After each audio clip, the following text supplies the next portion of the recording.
Lumaragas ang pagpapala sa ating lahat. Para sa ating pangaraw-araw na talata, tayo ngayon nasa Exodus Kapitulo 23 sa versikulo 25 hanggang versikulo 30. Akong si Yahweh ang lamang ninyong paglilingkuran. Kung magkagayon pa, pasasaganain ko kayo sa pagkain at tinumit at ilalayo sa anumang karamdaman.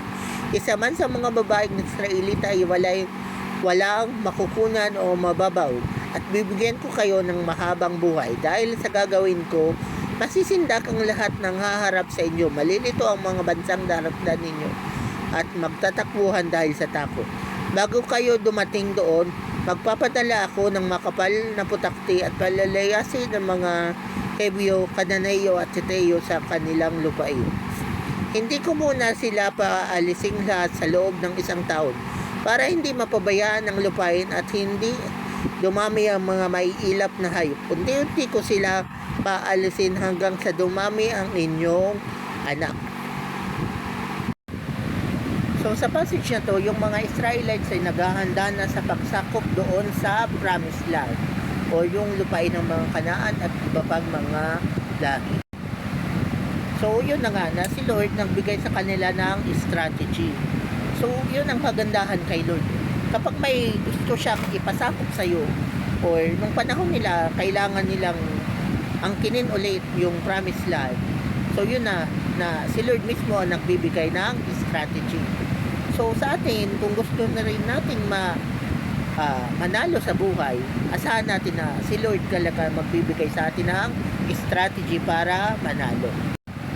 So yun na nga yung strategy ni Lord na unti-unting malilipol yung mga lahi or mga tribo.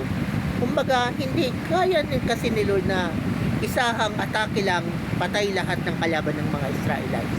Kaya yung gawin ni Lord sa kapangyarihan niya, gamit ang kapangyarihan niya kung gugustuhin niya. Pero ang gusto ni Lord, magkaroon ng battle experience yung mga Israelites para rin lumakas yung mga Israelites. So yun na, naging strategy ni Lord na paunti-unting papaalisin yung mga nasa Promised Land. So little by little, makakaya na nilang talunin ang kanilang mga kalaban kasi dumarami sila at lumalakas. At syempre may battle experience na. So, ganun ang plano sa kanila ni Lord. So, noon, sa Old Testament, ang pinapasakop sa kanila yung Promised Land. So, sa panahon natin ngayon, hindi na natin kailangan magsakop, pero kailangan natin mag-reach out at mag-disciple. So, ganun pa rin ang strategy. Unti-unti hanggang sa ma-reach out natin ang buong bansa. Hindi sa atin inuutos ni Lord na patayin o sakupin ang mga lugar na nasa paligid natin. Hindi ganun. Kasi nasa New Testament na tayo at nasa modern world na tayo.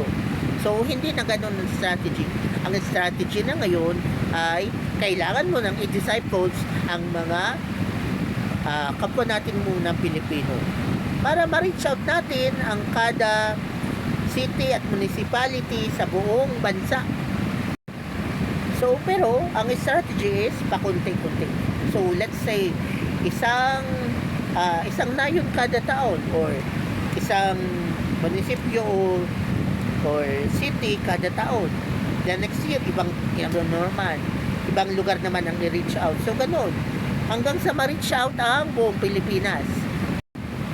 Pero asahan natin na si Lord talaga nagbibigay sa atin ng strategy. Kaya mananalo tayo. Ayaw mo niyan na buong Pilipinas na ang na-reach out, nakakilala na sa Panginoong Jesus. Simula presidente hanggang tanod sa barangay, hanggang city, barangay councilor, mga lingkod na ng Diyos, mga disipulo na ng Panginoong Jesus. Siguro wala ng corruption, di ba? Kasi ang mga totoong lingkod ng Diyos may takot sa Diyos. At dahil may takot sila sa Diyos, magkakaroon na ng pagunlad ang bansa natin. So, one city or municipality at a time. So, kailangan natin sila i-reach out. At syempre, ikaw ang gagamitin ni Lord para ma-reach out yung mga nasa paligid mo. Diba? Hanggang sa buong bansa ang ma-reach out.